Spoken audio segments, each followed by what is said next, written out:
Darren Marsman was a stuntman in Canada. He played the maintenance man.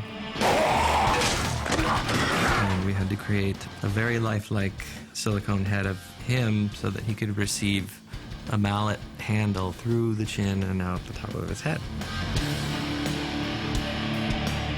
Right through the head.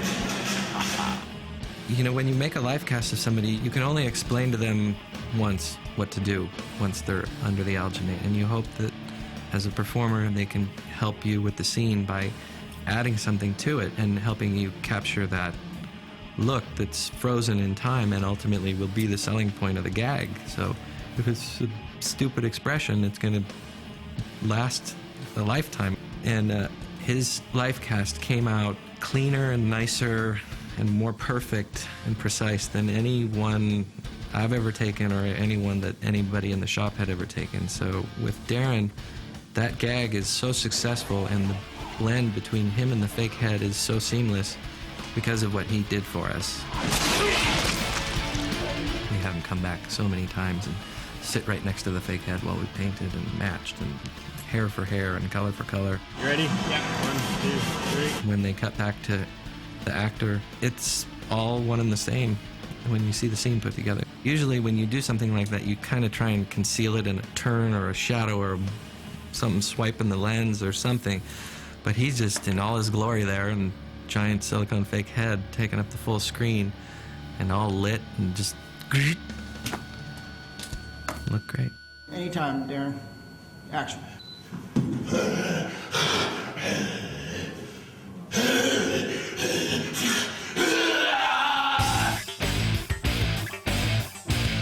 There was one stuntman by the name of Dave Campbell. The most obvious physical trait of his is he has no legs. Action.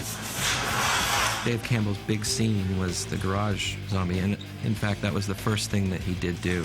The garage sequence is a big kind of turning point in the film. It's one of the first big scares once they're in the mall.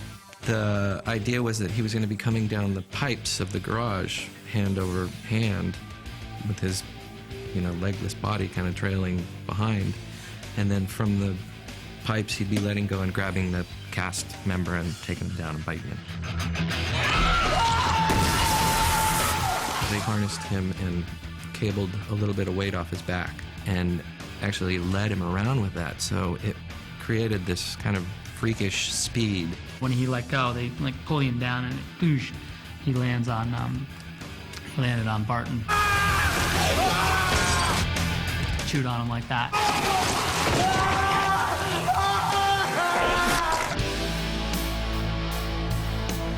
A classic example of how we were using people's physical attributes to create the character is the jogging zombie. He was missing his entire right arm from just above the elbow down, so we turned him into a freshly amputated bite victim. His makeup was relatively simple. It was a stage 1. It happens when the truck is coming into the mall. Whether it makes the final cut, I don't know, but he's one of the first examples in the script of a fast zombie, because you see him go from just kind of walking around and then he spots our victims and then he's doing 100 miles an hour.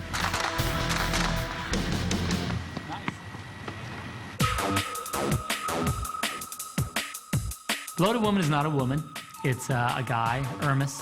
I think that Stoney, the stunt coordinator, thought he was going to have a hell of a difficult time finding a stunt woman who was big enough, who could play the part, because it involved a big fight scene. So they opted to go with a man and gave me the challenge of turning him into a woman. I think we probably had about 6 weeks to design and create and test and then finally get him on set. He has a goatee and he's a kind of tough looking guy in real life.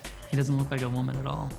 Thank God, right? You can make somebody look like something, but unless they turn it on from inside, it's nothing. And whether we made him look like a woman or not, he had to play a woman. He had to be a woman. It came time to put the wig on him, and it looked horrible. So luckily, we had a pretty good stockpile of wigs, and we started playing around with them, and we plopped this one on his head. It's kind of this scraggly, salt and peppery hair. As soon as we put it on him, the whole thing just completely came to life, and he knew it, and we knew it, and we were taking digital photos and showing them to Ermes. And as soon as he saw that it was something that he believed, this performance came out of Ermes that nobody knew was going to come out of him. And all his stunt friends were kind of ribbing him because he was so good at it. Don't pick up my skirt. I'm looking straight into your good eye. Into my one good eye.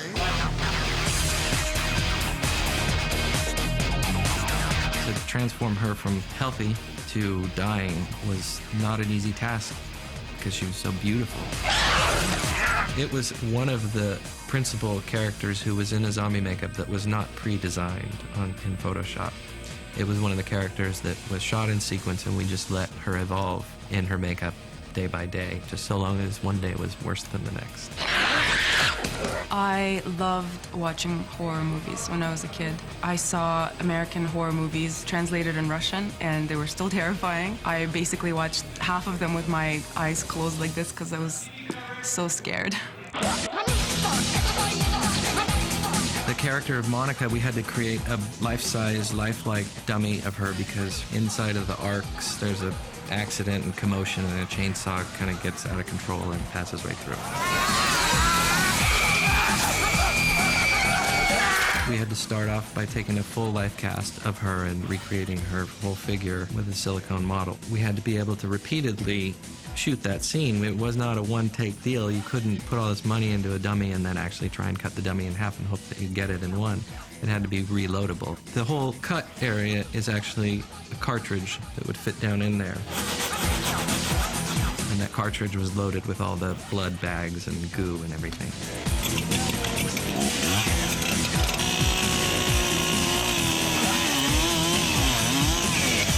After one take, after the chainsaw passes through it, that whole cartridge could come out and be replaced with a brand new one and touched up, and you could go for take two.